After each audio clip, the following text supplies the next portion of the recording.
En la primera lectura de hoy escuchamos que rencor e ira también son detestables y el pecador los posee. Los que no perdonan poseen el rencor o furor y la ira, pero no los poseen como un libro en una tablilla, los poseen con celo, se aferran a ellos, se adhieren a ellos, los abrazan y los nutren.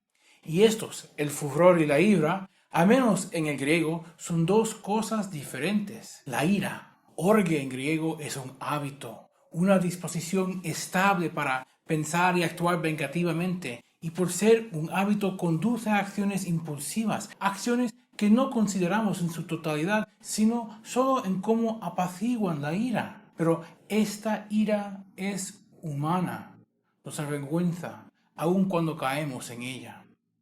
Al contrario, el rencor, el furor, en el sentido griego menis, es una ira divina, es una ira exaltada, es la ira que justifica, es la ira que enorgullece nuestro sentido de superioridad moral. El furor nos ciega a todo, excepto a nosotros mismos y a la injusticia que hemos sufrido. El furor destruye naciones, devasta ejércitos y divide familias. Y el furor siempre ha sido una plaga para la humanidad. Furor es la primera palabra en la literatura occidental, la primera palabra en la Ilíada. Canta diosa del furor de Aquiles, hijo de Peleo. En la Ilíada, este furor es desastrosa, prolonga la guerra de Troya, provoca la muerte de múltiples de héroes y soldados, e incluso la muerte del mejor amigo de Aquiles. Y aunque los antiguos griegos y la misma Ilíada llaman el furor funesto, y dicen que lo aborrecen y que lo maldicen, lo consideran algo divino, algo que causa asombro, algo que inspira. Aquiles solo se suaviza un poco cuando el mismo rey de Troya le ruega de rodillas que le permita enterrar a su propio hijo. Incluso en ese punto, el furor de Aquiles puede brotar en cualquier momento. Los que no perdonan poseen el furor y la ira, se identifican con ellos y así se apartan de la gracia, porque su soberbia, engrosado y endurecido por su ira, no les permite humillarse como Dios. Y sí, dije como Dios, no delante de Dios, porque incluso la persona más iracunda, cuando se le presenta la majestad de Dios, se puede humillar, porque esto no necesariamente daña su soberbia. Pero la persona iracunda, la persona que posee, que se afiere a la ira y al furor, nunca se humillaría ante su hermano o ante que alguien que piensa o considere inferior a él. Y eso es lo que ha hecho Dios para nosotros.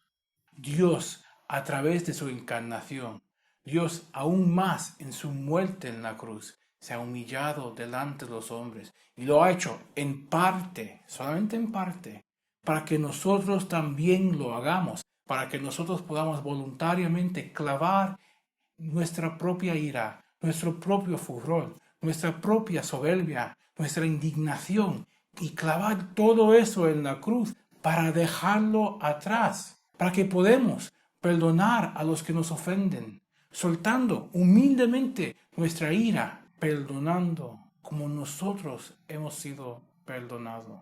Los que no perdonan se aferran a la ira, al furor, lo abrazan, lo hacen parte de su identidad, se alegran en tener y en sentir y en planear según la ira y el furor. Y tenemos que recordarnos que es completamente diferente buscar la ira y el furor, abrazarlos, adherirse a ellos, que solamente sentirlos. Lo que caracteriza a la persona que no perdona no es que siente la ira y el furor, es que lo abraza y lo nutre. Perdonar a alguien de corazón no significa que nunca nos recordaremos de la ofensa. Significa que no buscamos recordar la ofensa. No significa que nunca sentimos la ira o el furor, significa que nunca buscamos sentir eso. Y cuando llegan esos sentimientos repentinamente, inesperadamente, no la abrazamos, no lo alimentamos voluntariamente. En cambio, con la gracia del Espíritu Santo, veremos esos momentos como oportunidades para humillarnos, para sacrificarnos por el bien de los que nos han ofendido, haciendo el bien por ellos y sobre todo orando por ellos. Esto lo he dicho antes, no es fácil, es humanamente imposible. Y lo que es peor, el mundo no lo encuentra impresionante. Las multitudes no le importa cuando alguien perdona de corazón.